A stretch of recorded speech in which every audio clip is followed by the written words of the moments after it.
So I'm buzzing to have you both in. Please welcome Stephen, Robb and Mark Corcoran of Be Inspired Clothing. Be Inspired as a name, we want to inspire people. Like we feel as though our journey's been pretty inspiring from coming out of football. Obviously in Scotland you maybe don't earn loads of money. After St Mirren, I went away and moved to play in the Thai Premier League in Bangkok. Three people were lifting it was you. Kenny Miller at Rangers went, wee man, you're going to need the help to get that. But getting some very famous people in your shirts. Suarez to be one of them. Yep. You've had Messi. Go on, name drops off you. Go on, get them out Messi, there. Coutinho. Like a name drop, Robb, didn't you? Yeah, I do enjoy that. Best goalkeeper in the world.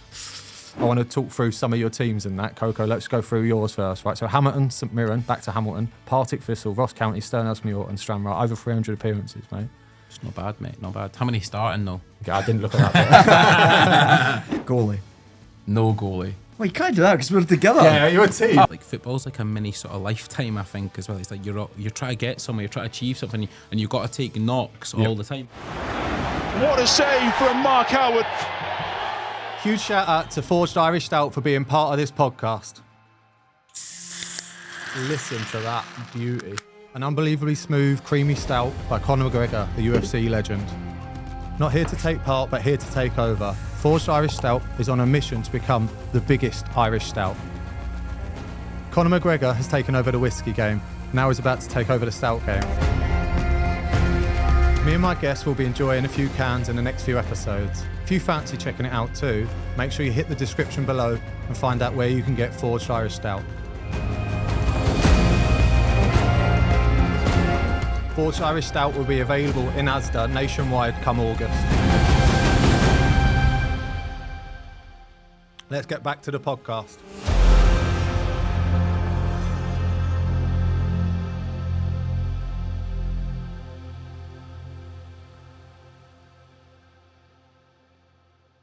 Hello everyone and welcome back to the Yours, Mine, Away podcast with me, Mark Howard. Today I've got a bit of a break from the norm. I've got two of my former teammates from St Mirren that are ex-players themselves, but I've got a massive clothing brand that I've been representing on every show so far, so I can only thank you guys for hooking me up and sorting me out, making me look half decent most of the time. It's a tough job, but no yeah.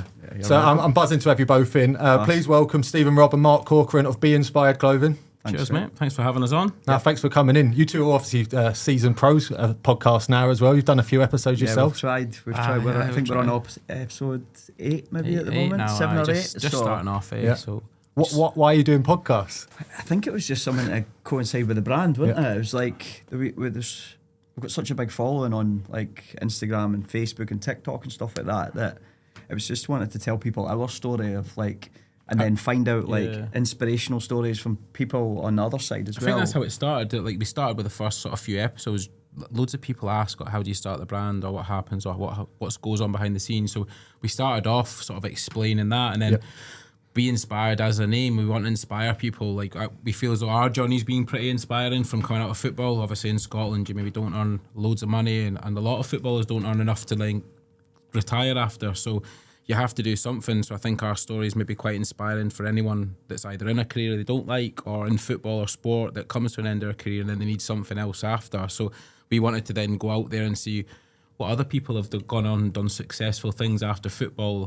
Can we go and speak to them? And we've not actually managed to get too many people. We spoke to Lee Mayer, that you again played with at St Mirren, and he's gone on to be quite successful in like sort of finance.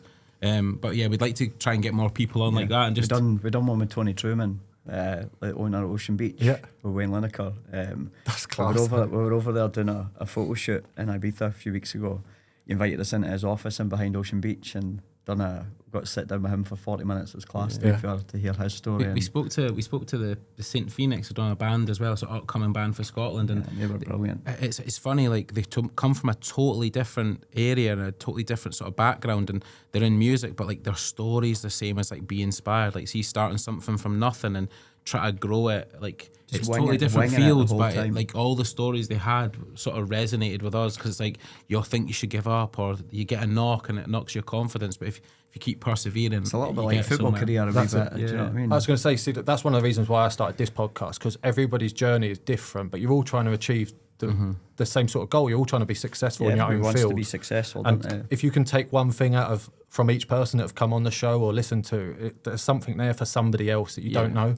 the audience that we all have with a voice. Everybody's got different audiences as well. Do you know what I mean? So if you can share something that somebody else is interested in and vice versa, then it definitely I think like works. people talk about football a lot, like how does it reflect? Like football's like a mini sort of lifetime, I think, as well. It's like you're trying to get somewhere, you're trying to achieve something, and you've got to take knocks all the time. But it's like week to week you can. So say you have a bad game on a Saturday, you can train all week, and then hopefully you play again on the following Saturday or come off the bench. Bend. But you can actually like sort of reset yourself for the next Saturday. And if you go and do well, it changes your whole week the following week. Do you know what I mean? So it's like each week's a sort of cycle, and it's like you just have to learn to deal with the knocks because you can sort of rectify it the following week. I find that in football you need 2 careers. Footballing's your first career, and then you need a second career because none of us are earning enough money to ever say like that's enough. Yeah, like how small a percentage you actually earn that cash. But maybe punters didn't realise that. I think we're like, especially up in Scotland, they're probably like the money that the guys are in the lower, like say bottom 6 down, are earning what, League 2 money potentially. Potentially, yeah. Do you know, like there's some good money floating about as you go up towards Championship, and obviously the Prem's just a different different level, yeah. It's not retirement money though. So you mean Prem down in England? Yeah. But even like it's just your top 2-3 teams in Scotland can pay good money that you could probably, like, if invested wisely, do well out of. You do well out of. Yeah. Right, let's go back to the clothing brand anyway. Right, so I want to talk about how this started. Obviously, I know the background, but it'd be good for my audience to hear. Yeah, Well, it probably started when it probably sort of like the seed of idea started obviously when we played football with you guys, and we would meet up and we'd be speaking about what we could do at the end of our careers. It was the Nando's in Dundee, weren't it? Nando's in Dundee, and then there was like a Costa at Marks and Spencers were in there every day at Braehead. So we were just at that point we were just talking, what could we do? Like, this is shite. We're shite. Yeah. What are we going to do next? we're certainly not retiring off this money. Yeah. I'm on 800 quid a week at St Mirren. What am I going to do next? Because this is... So it was just a case of like, right, come back, like getting heads together, coming at ideas. And after St Mirren, like I went away and moved to play in the Thai Premier League in Bangkok. And you know what football's like? You don't keep in touch with many people. No. Mm-hmm. So like, I think you'd live with me for a year or 2 before you were at St Mirren, and then I'd gone up to Ross County. You stayed in my flat when I was up in Ross County, and then I'd come back down the road. I think you moved away then, didn't you? Yeah, I went away to Bangkok then. I was in Thailand playing for 3 years in the same team, right in the slap bang in the middle of Bangkok. If anybody's been to Bangkok, they knows how crazy it is.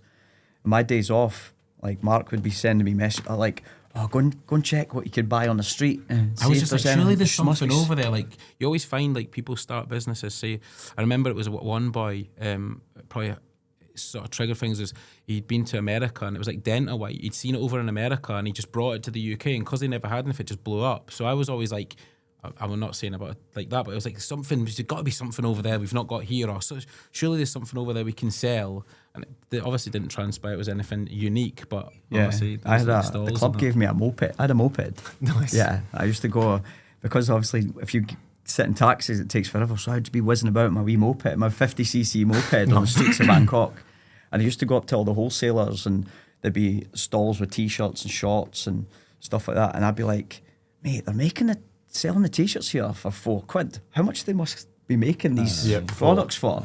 So then it's just like a bit of networking. Oh, where do I buy this? I need to buy loads, for example. And I'm like, mate, I've got these t-shirts. I'm going to send them back to you. Like, they've just got like graphics on them, like maybe a basketball player or whoever. And I'd just go down with a bag of clothes to the post office, send them back. It would take a couple of weeks to get back to Scotland. I'd be firing them on eBay, and then at that point I was working in sort of playing part-time. I'd got a bad injury, so I dropped part-time and got a job in a recruitment agency. So I'd be putting them on eBay, just like listing them on eBay. This for was before Be Inspired actually came about. So for like 25 quid or something they were, like we were getting them for like 2 quid. No, they were 4 quid. It was like at least 4 quid, and we were selling for 20 odd quid or something. So just list them on eBay, and then they'd be selling, and I'd be taking my whole lunch hour going down this thingy and just posting them out like at lunchtime and that. And then like, where are you going? Like, I have a big bag of sort of t-shirts. To be fair, I was sure I was playing part, and we were selling them the boys at part time. And then the manufacturer I was buying them off, he's like, why do you not just start your own thing? And I'm saying to him, do you think we should? And there was another guy at Ross County at the time had actually started their own brand as well, but there wasn't many going about. No, this was before. This was before, like, it was kind of the bedroom brand really popped off. So So I was like, why don't we try something? And the manufacturer, look, what I'll do is I'll make 100 blank T-shirts, and then we'll print up 4 designs, so you've got 25. And I we'll remember split these T-shirts We'll as split well. we'll split the sizing, so you've actually got like, I don't know, 5 small, like 10 medium, 10 large, 5 extra large, 4 XXL. Right, okay, right, we'll go with that. So then we invested like 600 quid into it between us, and then it was a case of like, right, I'm going to ship these all back to home at him, and within 2 weeks they were gone. I think like we just set up a Facebook shop at the time as well. We didn't even have a website. We just put them on Facebook. Yeah, we got like, for like say the first couple. I think, did we get people in them at that point? We did. You did. I remember you had a few. We had boys like Scott Brown, Charlie Mulgrew, Conway. Conway was Conway. Conway, Conway was probably a wee bit late. No, Conway would have been. One of the first ones. Who else helped I think us out? Stevie Naismith. I think that was at the start. Stevie Naismith. Yeah, they were all James had the McCarthy. So that's just utilising your contacts. Yeah, in boys Scotland. that were playing in like maybe even the Prem, who are the national team that were better than us. And we were like, well, how can we use their platforms to? It was like the early days of influencer marketing. It was, yeah. It was we the didn't early realise days. how We didn't No really one know really it was had- influencer marketing. It was like we kind of stumbled across it, didn't we? Yeah. So this was kind of towards the end of my time in Thailand. I was early 30s. I'm like, my body's giving up on me a wee bit. And I just, my son was back home, and I was just like, it's time to go home, I think. So it was a case of we were setting up this, and it was kind of be a hobby to start with. It wasn't like, oh, this is going to be a big multi-million pound business. So then I kind of got the supplier working. That was fine. So we kept order and reinvesting, and probably maybe even a third order with the factory. I moved back and got a job in recruitment. But I only moved back after he sent me a batch of absolutely Not. They got basically they got these T-shirts printed, and it was like Legends inspired. So it was like kind of blurred out pictures of like famous images, players. but they were like really blurred out, so you could make out what it was, but it was no infringement. But they got printed and they sent back, but then they'd done something wrong with the printing, so the print leaked a wee bit on the T-shirt. Basically what had happened is they put the T-shirt in the machine, and then see when it gets printed, they then take the T-shirt and it goes through a heat, but the heat wasn't hot enough. Oh, so right. the T-shirt, and then what they were doing, they were just sitting them on top of each other.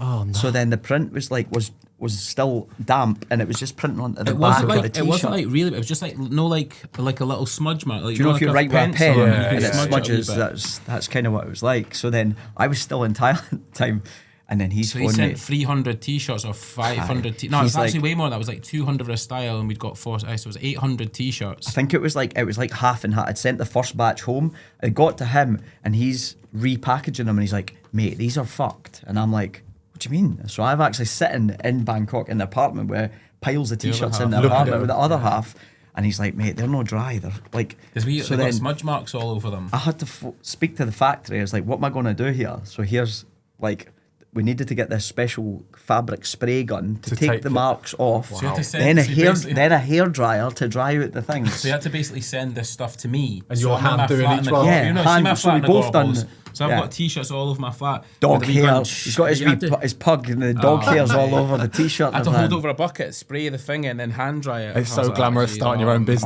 Honestly, isn't it? mate, it's like ridiculous that people think, it's just easy, just insane, man. make a T-shirt and sell it. Yeah, but you've ended up growing the business hugely, and you've used a lot of your contacts, like we said, but getting some very famous people in your shirts. Aye, Oh, man.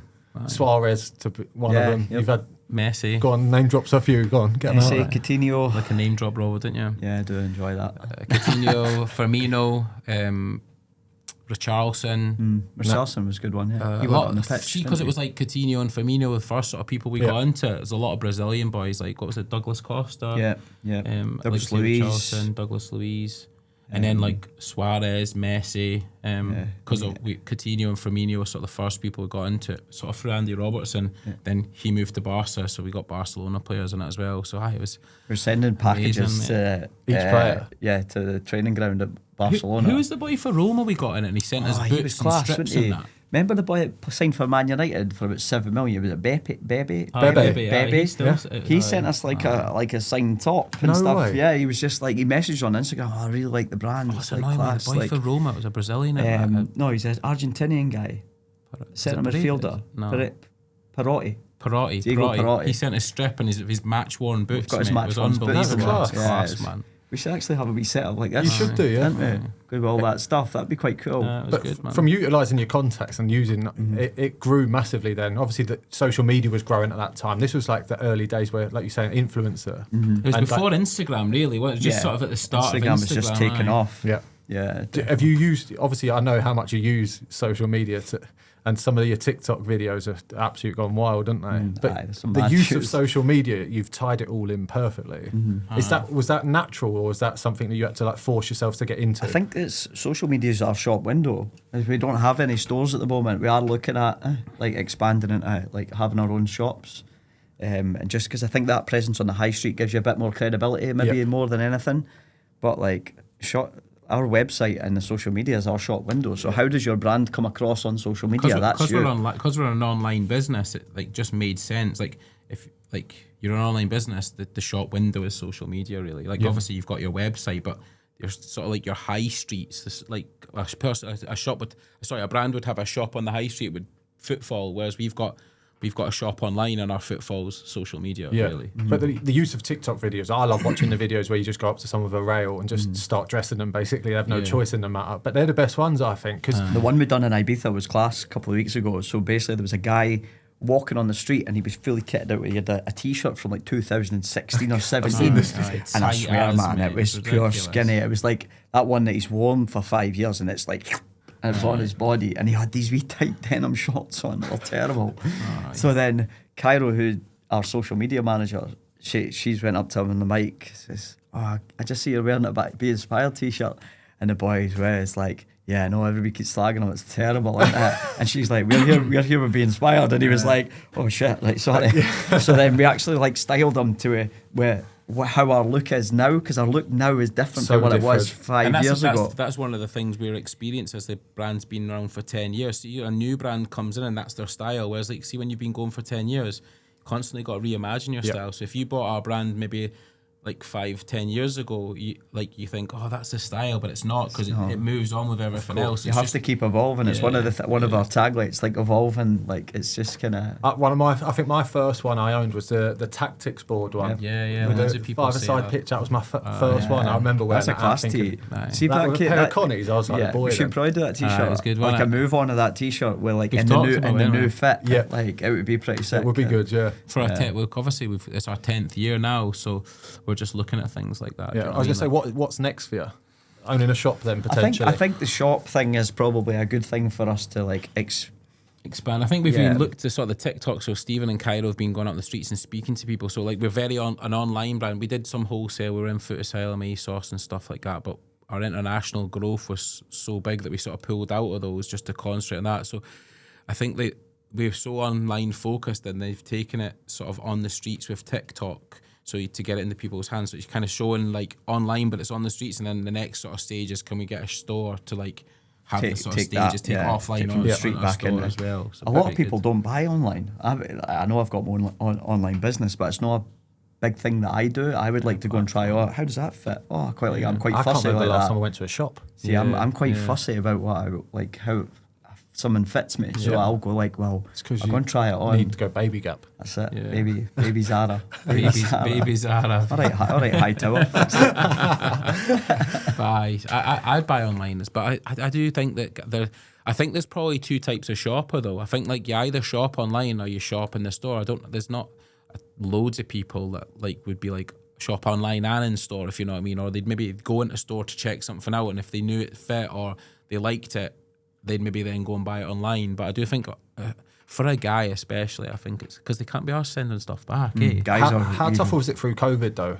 Was it easy because you were an online shop using social media? The first year. Well, when it first happened, I think everyone panicked, didn't they? Like everyone just went, what the fuck's going to happen? Yeah, we literally had to shut the warehouse for 2 days. There was DPD weren't picking up. Nobody bought anything. With sales, nobody can go into work. Everyone's fucking. We're like, well, what's going to happen? What's going to end? Do you know what I mean? So then it was like, oh, look, if you've got a business, you can open up. We were like, I'm not going to get back to work. But it was a case of we had a huge warehouse, and everyone was social distance. Like there was like, we've got 6 workbenches, so it's like, right, there's three guys, and we quite quickly found that we don't need all staff that we had at that period. Yep. You know, it's like, well, we're actually doing more orders now, or with less staff. That's what I was going to ask, because obviously Amazon through COVID just boomed, didn't it? Because everyone was just ordering anything they could get. The first year of COVID, the 2020 period, was ridiculous. We actually just constantly kept selling out. But the issue we had was our manufacturers couldn't get the fabrics that we required because of COVID. The mills were locked down. So and then they probably didn't have the staff because they were maybe on skeleton staff as well. Yeah, so everything we do is like custom made from like colours, lab dips, size charts, fabrics. So it's like we need everybody else working for us to get working. It's like the chain, like it just goes on longer than what people think. So. Right, anyway, we're going to put some goalkeeper questions out there as well. I've got a couple of quick fire questions, a few of them are goalie related, just to tie it back into my original audience. Right. Catch or parry? Catch. Aye. Yeah. Catch it, mate. Just catch it. But you two won't catch anything. It's not even difficult. Just catch it, mate. Just catch it. Can it? Have you got a favourite colour kit? Red. Black. All black. Yeah? Liverpool fan, red. Yeah, Liverpool. All black. Why? The Borussia Dortmund brought out that's more from a fashion point. Yeah. Borussia Dortmund brought out kits are good. It's fashion already. Remember the triple black Borussia Dortmund brought out last year. All black like letters and stuff as well. That was cool. Didn't Paris Saint-Germain have like a limited edition Balmain one as well? That was cool. Yeah, that's a nice one as well. St Mirren actually brought a nice kit out recently. A wee Paisley pattern, all black, but it's kind of Paisley pattern. It was cool. Yeah. Right. As a goalkeeper, you play out from the back or kick it long? Depends who the keeper is. Yeah. You got to know your audience. If you've got a touch like yours, how many mistakes? There's more mistakes. If you're a gaffer yourselves, what style are you going? Don't know. I want to play. I know it's not a goalkeeper, but I remember when I played junior football. But boy was like, football player and centre forwards and football playing centre halves will get you the sack. So. Kick it along, mate. Normally a goalie gets you a sack, I tell you. I want to play football. I'm very much playing their halves. Didn't he playing it across the back? Unless you've got boys that can do it. If you're Barcelona, Man City, it's best stadium you've ever played at? It's probably Ibrox. It's going to be Ibrox, yeah. Ibrox. I'll go Ibrox as well. Atmosphere was class. Ibrox is good. Mine in Scotland was Tannadice. I love the atmosphere there. Just how steep. I felt like someone on the top row. Tynecastle's good as well. Sorry, I was going to say Tynecastle, but I never played there. I just watched St Mirren play football there. It was the only ground I came off the bench. The only ground I never actually played at was a Pittodrie, but I never started at Aberdeen or Hearts. I think it's like when I was at St Mirren, they probably like winger. You can come off the bench. Did you? You can come off the bench. Okay. See, when it's 3-0 down, you've got to come and rescue the game. Go and win us the game or do something. It's 3-0, mate. Right, match of the day or Sky Sports News? Oh. Sky Sports News. On repeat. Yeah. Standard on Sky Sports News is fair, isn't it? Is it? Well, used to be. Right, long sleeve shirts or short sleeve shirts? Long sleeve shirts. Yeah, I knew you was going to say that. And yours definitely short sleeve. I knew the answer's coming for them. Tea or coffee? Coffee. Coffee. Yeah, you changed to coffee. The old coffee club changed. Coffee club, mate, changed us. We'll get on to coffee club. I was on the iced coffee. Coffee out the house, tea in the house. Right. Who's the best goalkeeper in the world? Best goalkeeper in the world. You've got to say the boy that plays for Liverpool now, Alisson. Yeah, he wouldn't be a kicking arse off it. What have we got? Messi or Ronaldo then? Messi. Yeah, it's the easiest question for you two in the world. I don't even know why I put that down. Lefties, small lefties. Small lefty. And then I've got, have you ever played in goal? I've played like... I have. No, 5-a-sides. Aye. So my knee's fucked. Boys have got a 7-a-side group chat for a Wednesday night. Yeah. Just a total mixed bag of boys, isn't it? Loads of boys. Just like so I was just wanting to play. I can kick the ball, I just can't run anymore. So basically, I got chucked in the goal. I've got a dodgy shoulder. The only problem is that every time we played, Robb seemed to forget his thumbs. So what are you talking about? Do you batter him as well? I never. I just find boys to my left hand. Just play out from the back, didn't you? Play for the back. Exactly. No, I kick it long and play in the half. Right, like I said, we're all former teammates and that, and you've both had unbelievably good careers in Scotland. Did you ever think try and get into England, or was it just Scotland? I found was a bubble, and all the teams and all the players knew each other. And once I was up there, it was hard to come back down, and I had to really. I was out of football for 5-6 months to try and get back into English football. Yeah, is that there's a lot of different perceptions about Scottish football as well, isn't there? Especially from the English and the Yeah, Scottish. I think maybe that perception's just changing recently. I think a few boys have gone down and done really, really well. But yeah, I agree. I think there's a few previously when we were playing, there's a few boys maybe gone down and not done so well, and then they got that sort of reputation. I think like when we played, I think our top players at our level that maybe played for, say, Aberdeen, Hearts, they would move to the Championship. Well, now these boys will go to the Prem. Even like the lad Hickey that was at Hearts, went to Bologna, moved to Brentford, and he's class. And it's like the national team now is now at a level where it's like watch them the other night, and it's like technically before we weren't great. Although I agree, but like, I was speaking to Scotty Allen the other day as well, and he was talking about like ability wise, he was wonderful, but like he went down there and he was like small and slight, and the boys were just massive, and it was just like the facilities down south in in comparison with what we've got up the road is just completely night and day.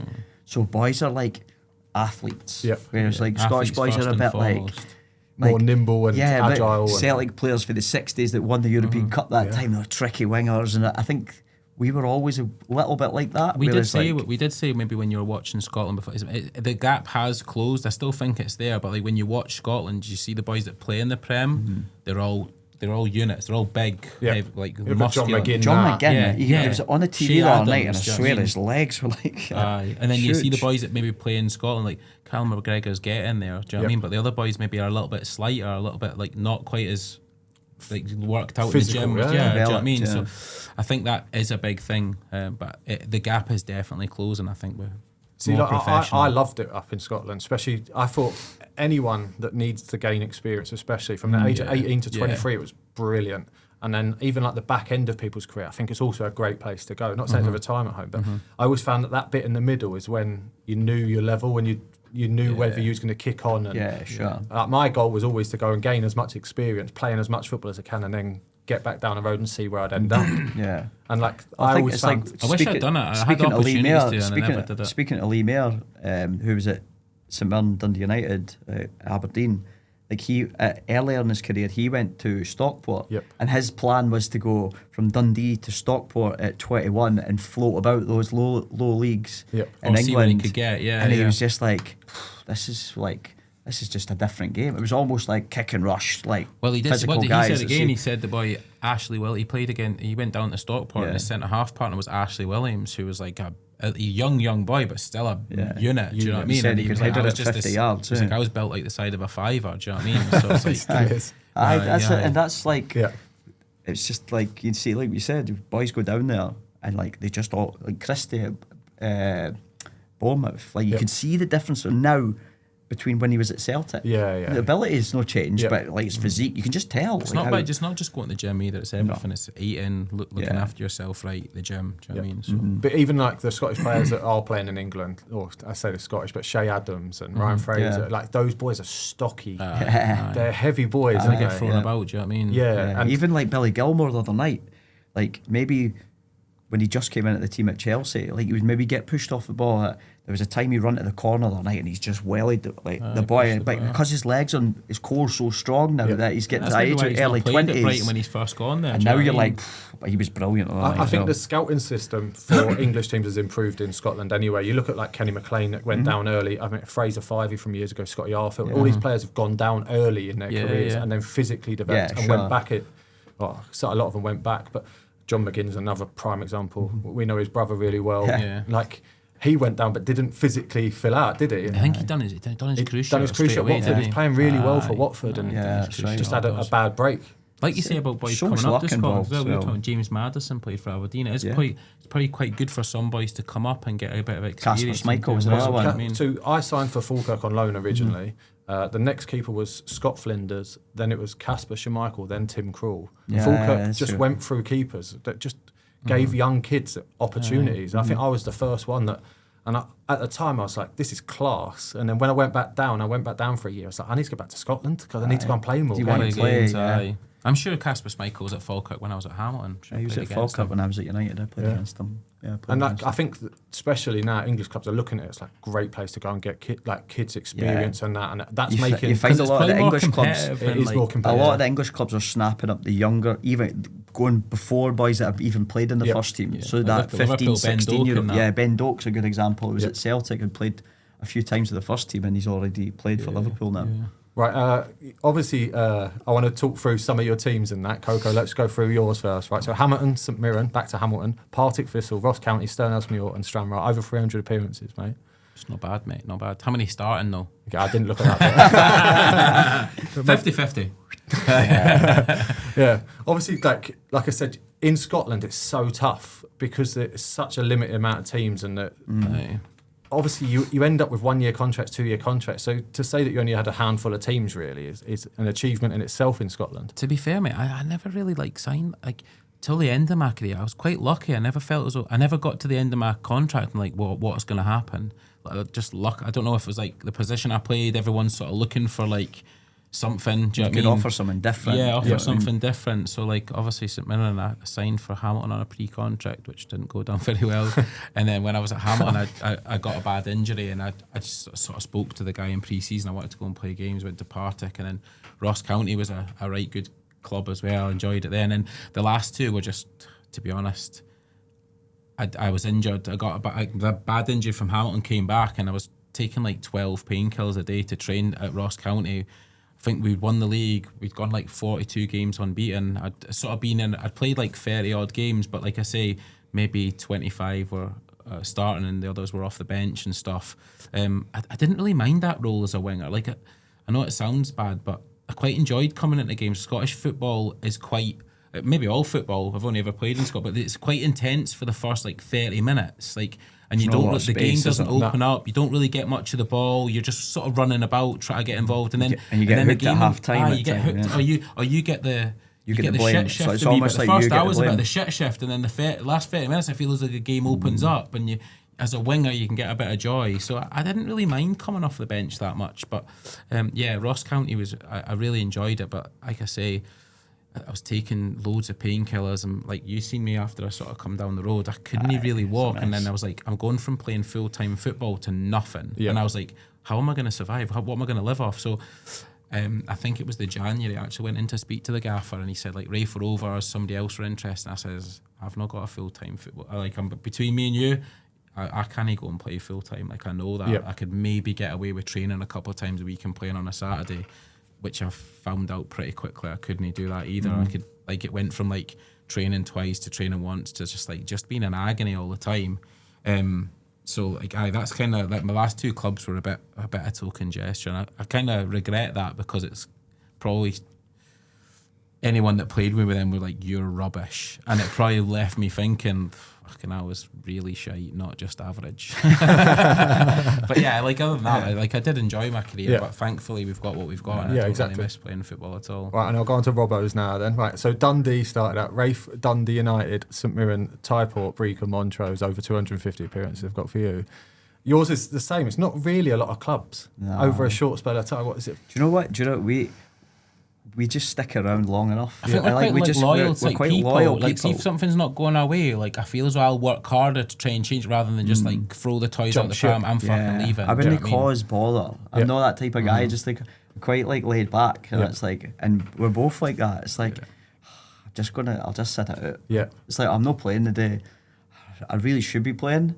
Players come up to you and say, oh, you should be playing today. I'm yeah, no. Why? Go chat the gaffer's door. Nah, because they'll just fucking no play me next week. Yeah. That's just not the mentality. It's not the mentality I think we probably I'm the had. same mentality as that, especially now as I got older. It's look, I'll just do everything I can to be the best I can be and support the team as we go along anyway. Yeah. And I think that's probably, I learned that a lot in Scotland, because that team spirit that we had in Scotland, it's class, man. The it dressing was rooms are class. brilliant. The dressing rooms are brilliant in Scotland. Yeah, the dressing rooms are really good. I had a great one at Dundee, great Dundee United, great St Mirren, and then I probably lost that when I went and played in Thailand.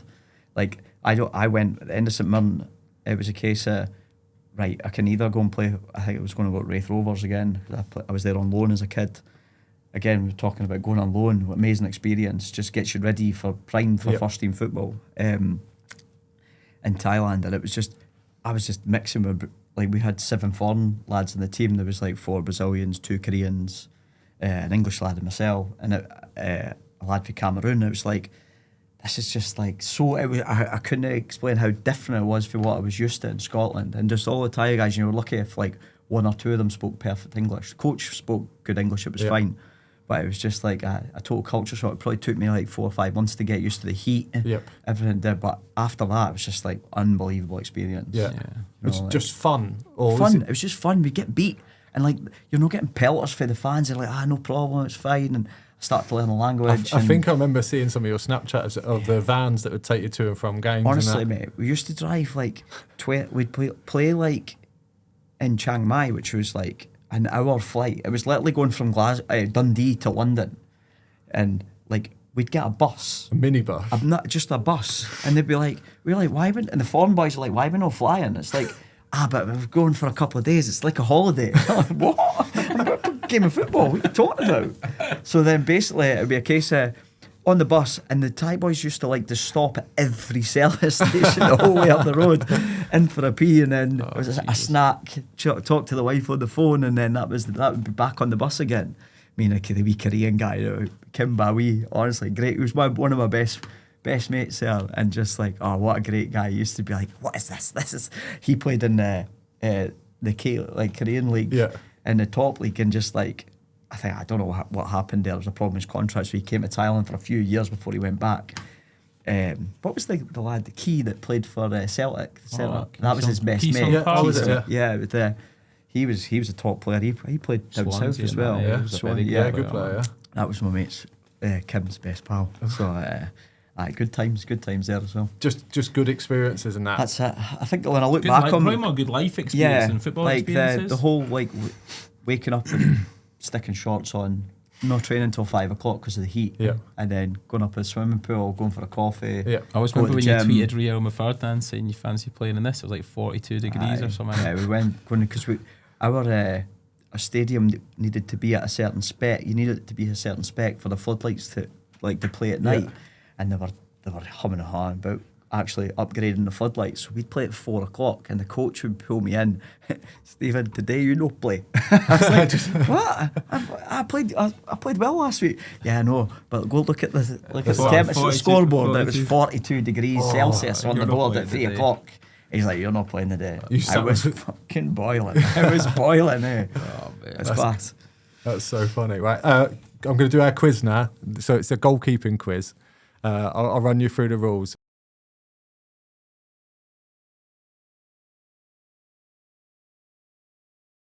Right, it's called goalie or no goalie. That's how you answer it, okay? So I've got 5 current international goalkeepers that played in the last set of fixtures, all starters from the last. And then I've got 5 other names from around the world that you might have heard of, you might not have heard of. Okay. So it's kind of a trick. And you've got to basically say if that's a goalie or not a goalie, right? So it's 1 point for each answer. Listeners can head over to YouTube. Emily Ramsey, she was at Everton. We've got a few other decent names on there, a few other decent scores, but it's literally a 50-50 guess, honestly. It's a 1,000,000%. Goalies don't get it. Honestly, it's hard enough. Right, so it's 1 point for each. Goalies are, isn't it? Yeah. Easy, you. Easy. You'll get a lot of hate on this pod. Right, I'll start you off with an easy one then. Number 1, Niels Purins. Goalie. No goalie. Well, you can't do that because we're together. Yeah, you're a team. We're a team. I'll pick the first team. You do the second one. I thought we were hopefully could wing it, so we'd win it, mate. What we're going with together? Yeah. Okay. What do you think, mate? Goalie. Okay, go for it. He is a goalkeeper. He is Latvia and Riga goalkeeper. I know him well. Know him well. Right. Number 2, Carl Anderson Jr. I'm gonna say no goalie. You are correct. He's the real name of fashion designer Michael Kors. There we go. Right, yes. Yeah, you know your fashion, you two. Shite brand. Right, inspired. Number 3, Anatoly Trubin. No goalie. He is a goalkeeper. He's Ukraine and Shakhtar Donetsk goalkeeper. Take Robbo. I don't know. Yeah. 2 so far. Right, number 4, Ralph Lishschitz. It's a terrible name. It's got to be a goalie. He is not a goalkeeper. That is Ralph Lauren's real name. You should have known that. Decent. Lifshitz. Is that right? That's decent. I learn something new every day. Yeah, exactly. Every day's a school day. Yeah. Right, number 5, Gordon Sumner. No goalie. Straight off the bat? Yeah. Yep, you are correct. Gordon Matthew Thomas Sumner changed his name to Sting Nice. Do you know why he changed his name to Sting? I was doing my research on this. Right, okay. Just wore a black and yellow jumper once and really liked it. It was his favourite jumper. So he changed his name to Sting. Fair enough. That's the most mental background story about how you change your name. Random. Yeah. It's a bit random. It's a showbiz It's nearly name. like Decent. getting a name like Chomp, isn't it? I don't. How are you called, Chom? Potsy, isn't it? Oh, what's That's it, how it Potsy? was. Can we talk about Potsy for a minute after this quiz? Yeah, after this, right, yeah. Right, number 6, Arjanet Muric. I'm gonna say goalie. He is a goalkeeper. He's Burnley and Kosovo goalkeeper. Nice. Oh, He's nice. got promoted to the Premier League. Ah, sweet. They play every week. Yeah, he played a lot of games last year. Aye, decent. Yeah. Right, number 7, Mike Magnan. Goalie. Yeah, you know that one, don't you? Yeah, I've heard of him before. AC Milan and France goalkeeper. Oh, he was brilliant in the final, wasn't He he? was unbelievable. You see, he saved against Ireland as Did he well. not do some wee drag back thing as well? He's great on the ball. Yeah, he's good on the ball, mate. He's been tipped with big moves and stuff he was very to good, England I thought. anyway. Right, number 8, Christopher Wallace. I'm gonna say no goalie. No, notorious B.I.G. is. Oh, is it? Yeah. That was so poor, that intro. Wasn't it? I wanted to sing it and I was like, Notorious. yeah, I was going to do it. I was like, nah, shit myself. Right, doing all right. 6 out of 8 so far. Not Right. bad, mate. Not bad. Number 9, Terry Bolett. No goalie. He is not a goalkeeper. He is Hulk Hogan. Right, one more to go. I enjoy the non-goalies. I'm not gonna lie. Yeah. There's a lot of research goes into these. Yeah, It's not it's easy, it. mate. It's good, mate. It's good. Right. Number 10, Odysseus Vlachodimos. That is some name. I hope it's a goalie. Yeah, he must be a I'm goalie. going goalie. He is a goalie. Yeah. He is Greece and Benfica goalie. That is an unbelievable Odysseus. name. He's got a hair like a midget Vlachodimos. gem. Like, was it midget gems? The ice gems. Remember that ice Oh, gem? the one in the middle. That Maybe is. ice Good gem. shout. Ice gem hair. Mr. Whippy. Yeah.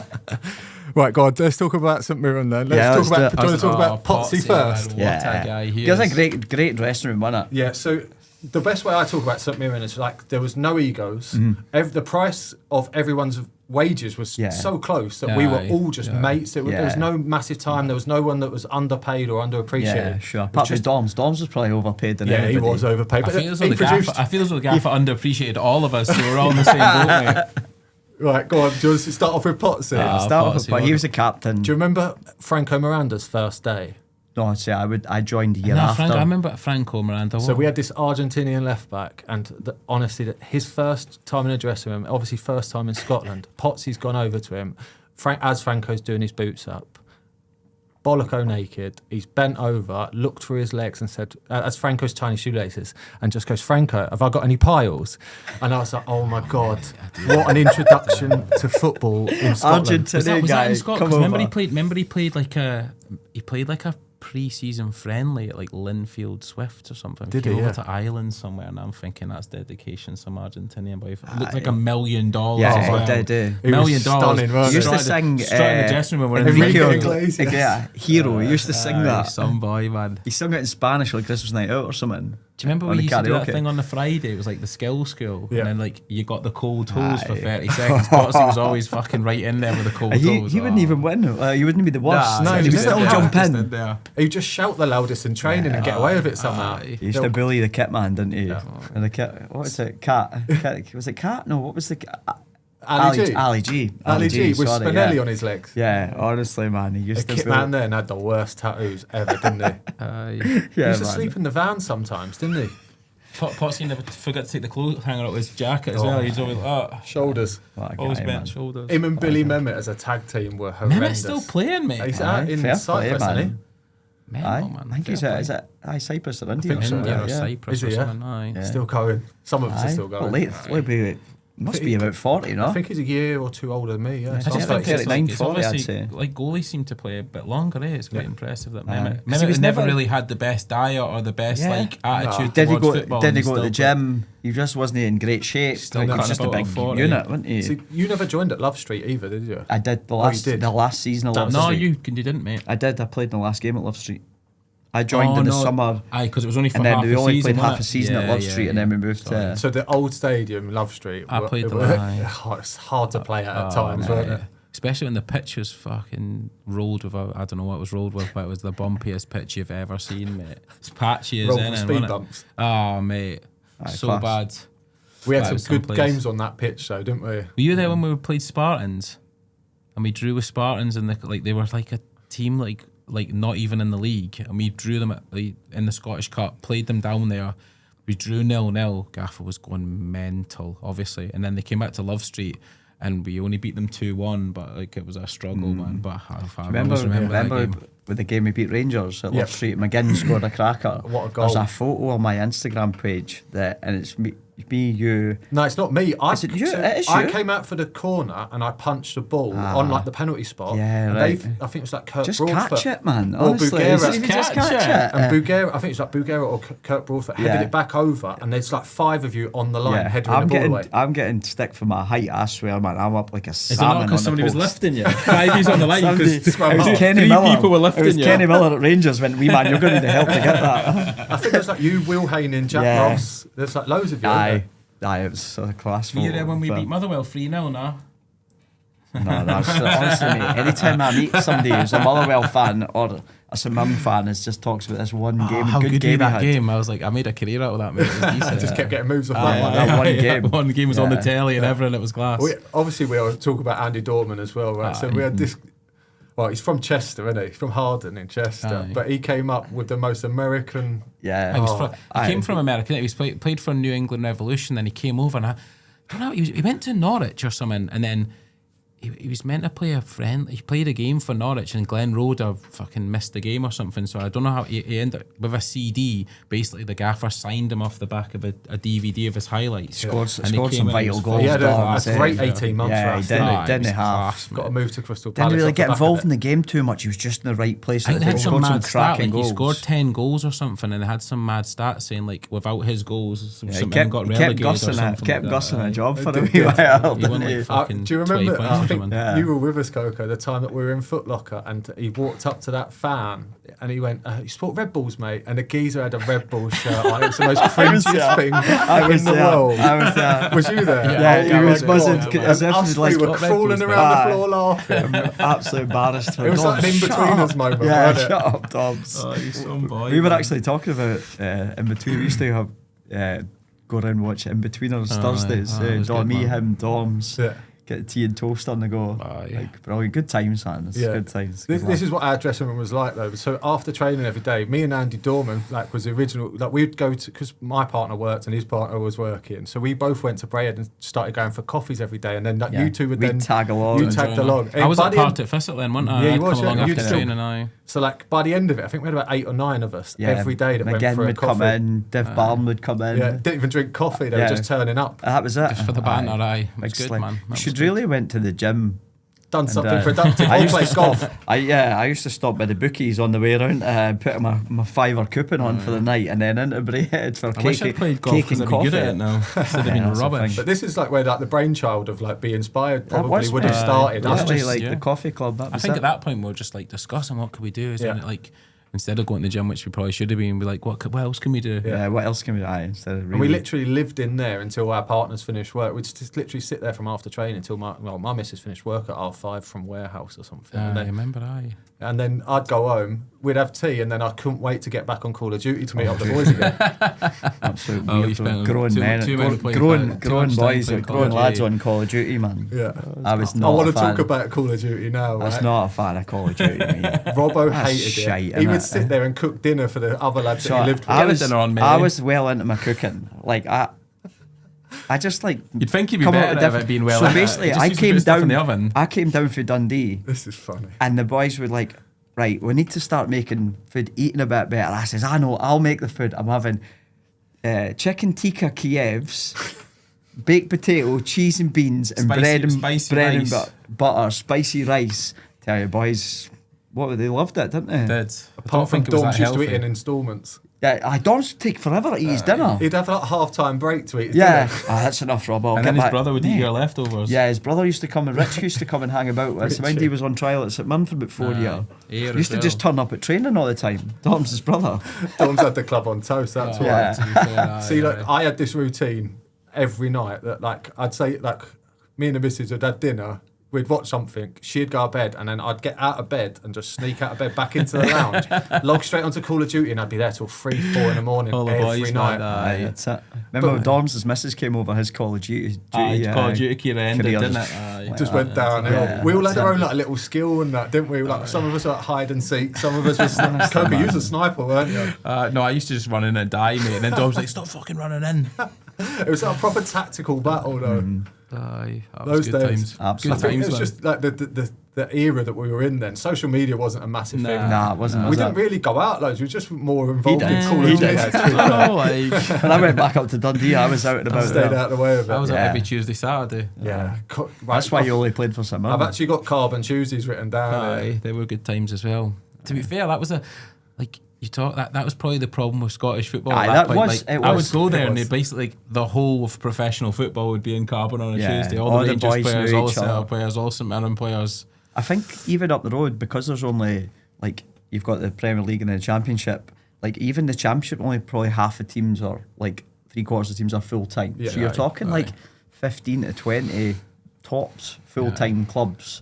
The rest are all part time, and they just kind of live. Boys just live for the weekend. Yeah. And that's what I found about. Apart from the Hamilton lads that end up being good. Aye. Remember, we used to go out and Yeah, see sure. them every night, not drinking. We was like, what are they doing? Well, James Sure. McCarthy and McCarthy never drank at all, Yeah. and McCarthy never really drank. shows it. They I think had that- amazing careers down had south, really didn't good they? careers. I think it's That's it. definitely changed. The mentalities have definitely changed Yeah, up the road. Now, definitely. don't get me wrong. I think there's still some boys that do it, but I think the mentality's definitely changed. There's a lot more professional up the road now than Yeah, it ever yeah. was. Well, the Sure. bigger teams, like Rangers and Celtic, like, they can't get away with it. Nah, But the sure. bottom 6 teams, it seemed like we saw every football team in the world. But I always enjoyed the social, even like the players and their wives. It was like after every home game, like there'd be like a group sure. of players and wives that went out every Saturday night. Yeah, for food or drink. Yeah, I think something all like the like they all keep in touch as well still now, Yeah. probably more than what the lads do. Yeah. Don't they? Yeah, probably. So they're all But like- that's what I think that I found the biggest difference is like the dressing room in Scotland. You was all in it together. You'd Is it all not like that socialise. down the road? No, No? not really. You'd all go. But England's a lot bigger in size Yeah. anyway. So you all live. I live like in Preston. I travel to Wrexham every day. We've got lads that live in Birmingham. We've got lads that live in Manchester. Like,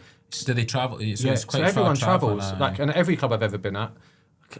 There hasn't been like one core base. It's only in Scotland it was like that. When it was in Aberdeen, everybody lived in Aberdeen because you had to. But St Mirren, there weren't many commuters, was there? No. Was St Mirren your favourite club up in Scotland out of I there? think just the times that we had off the pitch and on it, we had some proper battles on it. Got a few managers to sack, opposition managers to sack. Remember the Mowbray game? Brilliant. Aye, I was there. I wasn't there, So that was good. I got binned for the cup final. We played the Rangers in the cup final. I came to the cup final to on watch the- you, man, and none on of you the played. bench. You, Dorms, Yeah, did you play? we were No, on I the didn't play. bench. Gally played. Yeah, Yeah. basically you, Yeah, we Dorms. were all on I the came bench, to watch weren't you. we? You were on the bench, Dorms were on the bench, and you were on the bench. Yeah. Any- So then any chance, they boys? were down to We've got nine men, and I'm thinking I'm definitely going to go on here. It's like extra time. Rangers are knackered. Nine Gone, men. innit? They're gone. Dorms Absolutely as well gone. never got on, man. And the gaffer put another centre mid. I was like, right, wait a minute. So then we went out that night. Remember, we were in the, I think we were in social. What was the bar from social? One Up. One One up, Up. and we had food and that. And there, and the gaffer says, "Look, we're playing Celtic on Wednesday. Just take it easy." I know, obviously, disappointed we got beat. And the boys who didn't play went for it. You know, I didn't give. Shock. Nobody was caring. So then turned up. We never. I don't know if we trained. I think maybe we got Sunday off. Trained Monday, Tuesday. The game Wednesday. Everybody's thinking we're going to get battered from Celtic. We beat them 4-0. Beat them 4-0, and Tony Mowbray got sacked, didn't he? I remember Lee Mayer turning around to me. I played left back that night, and he turned around to me at 3-0, and it's just a wind up, man. This is just like. I remember Dorms ridiculous. was right at that point. Dorms was raging because like he probably was like St Mirren's sort of best player at that was point, at and the he time. got dropped for the final. He's like, Yeah. "What are you doing?" And then like you say, he went down to 9 men. He still didn't get on straight away. I think he put somebody else on ahead of him, and he was just like his head was gone a wee bit. But then he goes and scores 2 against Celtic. Yeah, he did. He played left midfield that night. They probably got a good move off the back of that. Yeah, game, because innit? they You know get what I mean? on Crystal TV. Palace Yeah. went to, wasn't it? That was the things when you had a good, like when you were playing against Rangers and Celtic and you'd done well. The games were always on TV. That was one thing about Scotland. You could play in a smaller team, but you'd always get that chance of Get that glory a chance, little aye. bit. Played for Wales. I always after found that. that the write-ups as well after games, you know, like back then when you was young, you used to read every newspaper and that, but like the write-ups that any of your teammates were getting, it was class because there was only 12 teams to write about. You was Yeah, so sure. positive Yeah. all the time. So that the transfer talk, you have one good game, it was like That was Rangers, it. Rangers are watching you. Yeah, they're yeah. not. We know they're not. Yeah, but it's sure. nice though. Yeah, it's Yeah. nice to say. Aye. Yeah. Defo. That's like I loved it up there. Like obviously St Mirren was probably the club I enjoyed the most. Falkirk was mental just because of Big Yogi. Aye, Yogi's a good lad, isn't he? Great guy. He came out when I was playing in Thailand. He brought out like a squad of trialists. So there was like 6 lads that came out, and I swear it just turned into a mad session on the drink. Went up Koh San Road in Bangkok. Anybody's been at Koh San Road, it's like where all the travellers and backpackers go. And me and Yogi are out till 6 in the morning in this bar. You try to get a game? Me and him being out. He was trying to get to the gaffer's job at my place. Oh, he was trying to looking at the coaching job. brilliant. So, Yogi's a good guy. Yeah, right. I want to talk a bit of nostalgia fashion, obviously, as you two are in it, right?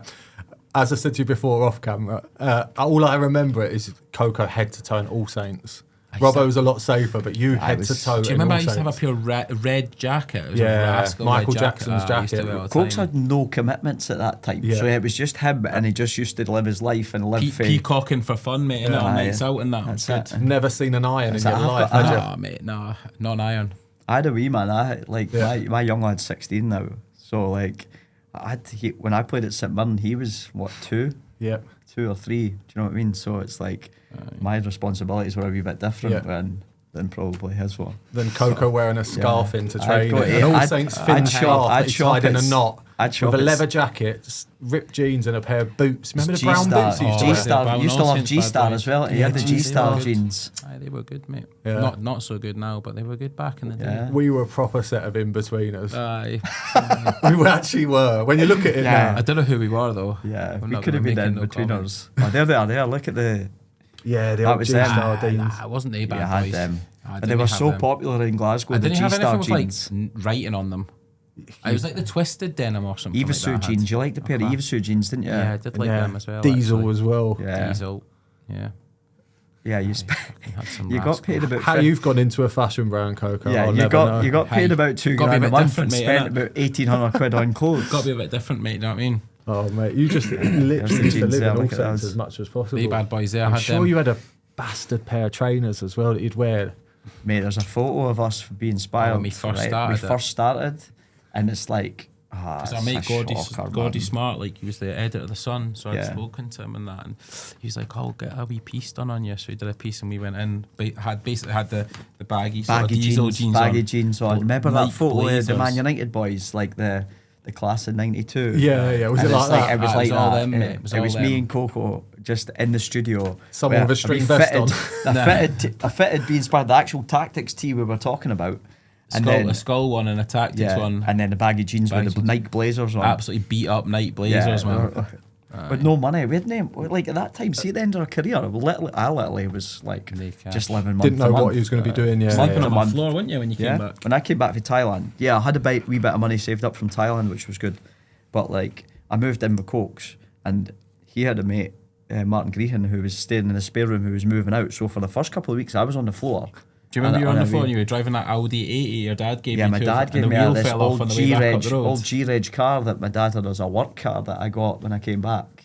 Like, the lifestyle's so different. People think of footballers have got Yeah, loads of money. yeah, It's Well, just- that's what's amazing, obviously, about your clothing brand. How you've just turned like your footballing career and you've gone out and done something so positive. I think, like, because people ask about that, like, oh, how did you manage to do it? It's like, we probably put the effort that we put into our football career on the pitch, Yeah. and maybe never got the breaks. Like, I had loads of injuries, Rewards, aye. especially at United and St Mirren, that, like, you didn't, there's nothing you can do about it. You know, whereas, like, in the early days, especially with being inspired, we always felt like we would get out what we put in. Yeah. So if we wanted to work from 9 in the morning to 9 at night, like, we were getting out, we were seeing rewards for it. It's like, we used to say in the early days, if we'd done £300 in sales, we used to take the day off, the rest of the day off, Get and be lunch and inspired, that, aye. and go and buy a £5 meal deal up at Bread and Butter. It's like you're saying about having clubs as well. So say like people maybe kick up or they give up a little bit and then they move another club. But me and Robbo never really.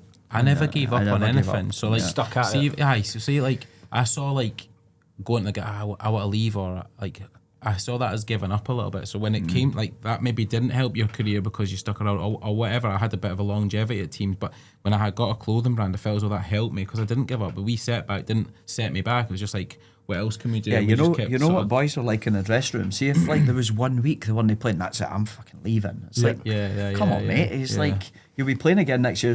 Next week, you're more likely to be playing than me. Yeah. But you're throwing toys out the pram. It's Yeah. like, They always felt there's still always an opportunity. Do you know what I mean? I just don't know if that's the position of as a winger. He's always not, or my mindset. I'll get a chance, and if I get a chance, I'll take it. Well, that cup final was the perfect example. We never played, and then played against Celtic and played really well, and then that performance there then leads on to playing the next 5 games and get a new contract in the season. So it's just like, and it felt swings around about, isn't it? Football. If you feel as though you take that into something else, you kind of have that mindset that maybe people that don't play in football or don't have that mindset a wee bit. They take those things harder. So when you start something, you know there's going to be ups and downs, but you know if you can get past that down, there's going to be an up coming, and you just have to sort of fight to that one. Do you know what I mean? So have you used your football careers though to like benefit your business career now? Because obviously, like you're saying, like drive, dedication, determination, thick-skinned. Yeah, exactly. Thick-skinned, and you take the knocks more now, easier, I suppose. Yeah. See if you get criticised for something on social media, like I feel we can accept it more. Like I think other people maybe in the business, like if a staff member, it's like, oh, they said that or whatever. It's like, is that okay? It's like, well, we're just like, we're used to getting 4 out of 10s in the paper. Competitive as well. I think like for them.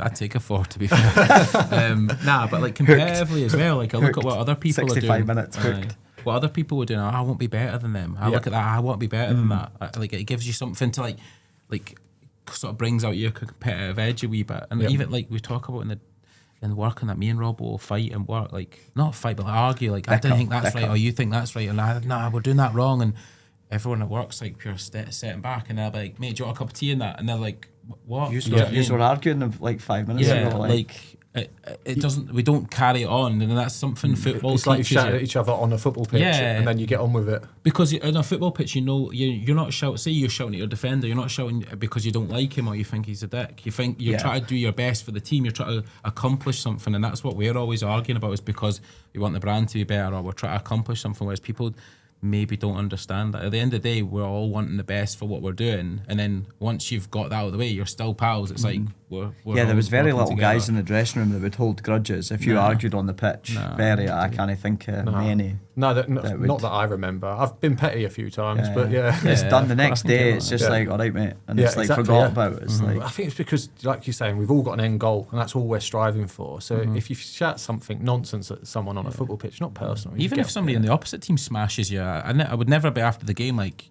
I'd just be like, that's part of the game, isn't it? Do you know what I mean? It's just you're trying to win. Aye. Yeah, definitely. Right. Well, I'm going to end it on that. But it's been class to catch up on you both. Good to catch up, mate. I've not seen you for a while. Again, thank you for kitting me out and providing me the gear for the show and that. I can't wait to come on your show as well. Yeah, more than welcome. Come up. I'll come up.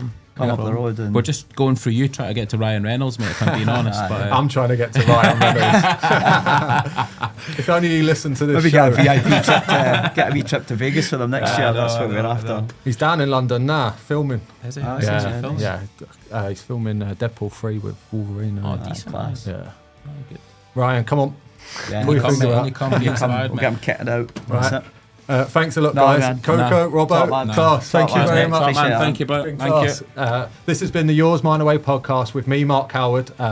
Make sure you check us out on YouTube. Give us a follow, a 5-star rating. It really helps us grow. It's been a Yours Mine Away. Cheers, guys. Bye. Cheers, guys. Cheers, lads. Cheers, lads. bye. What a save from Mark Howard.